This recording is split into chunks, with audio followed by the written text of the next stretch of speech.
आज हम स्टार्ट कर रहे हैं अपना 1 एंटीबायोटिक 1 पेज फार्मा का न्यू सीरीज़, जिसमें हम निमोनिक्स प्लस माइंड मैप के थ्रू आपको इजी वे में एंटीबायोटिक कैसे याद कर सकते हैं, क्योंकि नीट पीजी में हमारे पास सिलेबस बहुत है और टाइम बहुत कम। ठीक है, तो उसको कैसे हम एक पेज में हर एक एंटीबायोटिक को माइंड मैप के थ्रू याद करने का सिंपल वे में बताते हैं। ठीक है, तो सबसे पहले हमारा सल्फोनामाइड है। तो सल्फोनामाइड जो है मेन में क्या है, ये हमारा फर्स्टली जो एंटीबायोटिक था वो आया था, फर्स्ट एंटीबायोटिक हमारा, जो कि हम लोग इफ़ेक्टिवली यूज़ किए थे। ठीक है, ये हमारा क्या है, बैक्टीरियोस्टैटिक। बैक्टीरियोस्टैटिक मतलब क्या होता है कि ये सिर्फ मल्टीप्लिकेशन को रोकता है, बैक्टीरिया को मारता नहीं है, बस वो रोकता है उसके मल्टीप्लिकेशन को। दैट्स वाई ये बैक्टीरियोस्टैटिक है। ठीक है, थर्ड हमारा मेन क्या है कि ये इनिबिट करता है हमारा ग्राम पॉजिटिव बैक्टीरिया को। मेनली हमारे लिए किसके लिए काम करता है, ग्राम पॉजिटिव बैक्टीरिया को, और कुछ ग्राम नेगेटिव बैक्टीरिया को भी किल करता है। तो ग्राम नेगेटिव का एग्जांपल हमारा क्या है, प्लाज्मोडियम फाल्सिपेरम। ठीक है, ये हमारा इफेक्टिव किसके अगेंस्ट है, ग्राम पॉजिटिव, ग्राम नेगेटिव में प्लाज्मोडियम फाल्सिपेरम या कुछ ग्राम नेगेटिव बैक्टीरियोस्टैटिक है, फर्स्ट इफेक्टिव है। अब सल्फोनामाइड नाम से ही पता चल रहा है कि कौन से सल्फोनामाइड ग्रुप से बना हुआ है। ठीक है, ये हो गया हमारा मेन जो है इसका इंट्रोडक्शन सल्फोनामाइड्स का। अब इसमें हम लोग पढ़ते हैं कि इसका हमारा फार्माकाइनेटिक्स क्या है। ठीक है, फार्माकाइनेटिक्स जिसमें मेन आपको फार्माकाइनेटिक्स याद रखना है। पहला कि ये बहुत वेल एब्जॉर्ब्ड है, मतलब ये हमारा आराम से जब हम इसको ओरली लेंगे तो इजीली एब्जॉर्ब हो जाएगा हमारे इंटेस्टाइन में। और सेकंड जो इसको याद रखना है कि metabolised by liver, metabolised in liver by acetylation. ये आपको दो चीज़ याद रखना है फार्माकाइनेटिक्स में, कि वेल एब्जॉर्ब्ड है प्लस लीवर में एसिटाइलेशन होता है इसका। ठीक है, अब हम लोग आते हैं इसके मेन क्लासिफिकेशन पे कि सल्फोनामाइड का क्लासिफिकेशन क्या है, जो कि बहुत इम्पोर्टेंट है, याद रखना है आपको। ठीक है, इसमें 4 है हमारे पास क्लासिफिकेशन में। सबसे पहला शॉर्ट एक्टिंग का नाम क्या है, सल्फिऑक्सेजोल। ठीक है, सेकंड हमारे पास क्या है, इंटरमीडिएट एक्टिंग। ठीक है, इंटरमीडिएट एक्टिंग में इसका नाम है सल्फामेथाक्सोल, जो सबसे इम्पोर्टेंट है। सल्फामेथाक्सोल, इसका नाम याद ही रखना है आपको। थर्ड हमारे पास है लॉन्ग एक्टिंग में हमारा नाम हो गया सल्फाडॉक्सिन। ओके, अब है एक टॉपिकल में आ गया सल्फा एसिटामाइड। ओके, ये याद रखना है आपको, सल्फिऑक्सेजोल, सल्फामेथाक्सोल, सल्फाडॉक्सिन और सल्फा एक्सिटामाइड। ठीक है, तो ये आपका क्लासिफिकेशन हो गया। लाइट का कुछ इशू हो रहा है। ठीक है, क्लासिफिकेशन में चलेगा। ओके, तो ये हो गया हमारा सल्फामेथाक्सोल।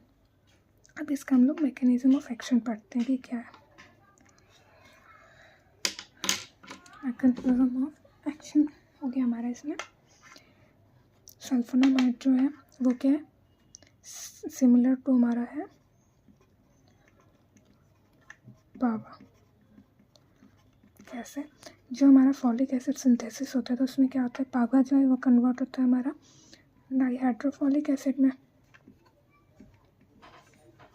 उसके लिए हमें चाहिए होता है फॉलिक एसिड सिंथेटेस।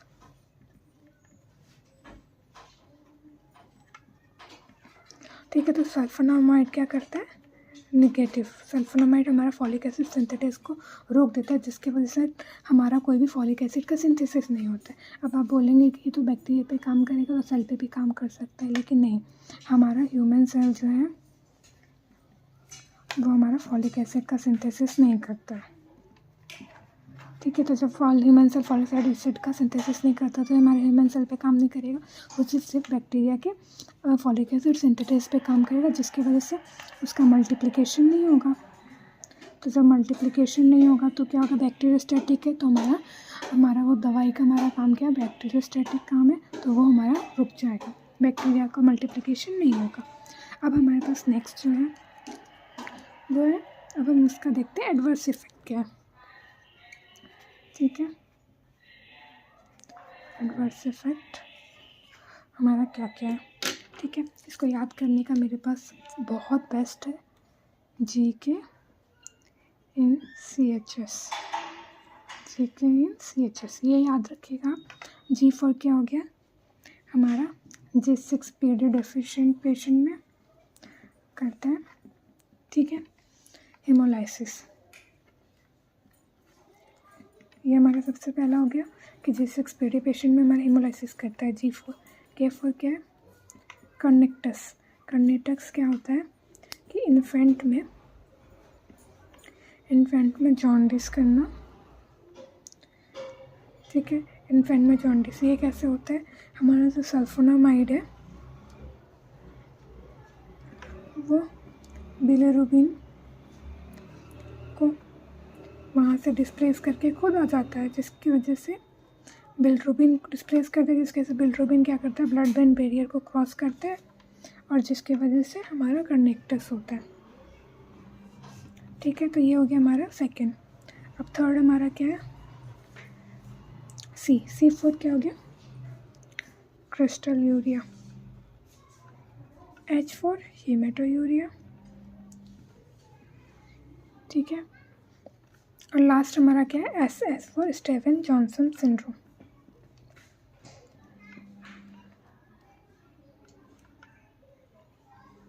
तो ये हो गया हमारा GK इन CHS एडवर्स इफेक्ट। अब हमारा लास्ट बचा कि यूजेस क्या है इसके। ठीक है, तो यूजेस में यहाँ पे देखते हैं यूजेस क्या है उसके। तो यूजेस में इसका मेन जो है याद करने का, टनल, TUNL, टनल, ये हमारा निमोनिक्स है। ठीक है, अब इसमें क्या है, T फॉर टॉक्सोप्लाज्मोसिस के लिए हम लोग यूज़ करते हैं sulphonamide. U for ulcerative colitis में यूज़ करते हैं। नोकार्डियल इन्फेक्शन में यूज़ करते हैं। L फॉर लेप्रोसी में।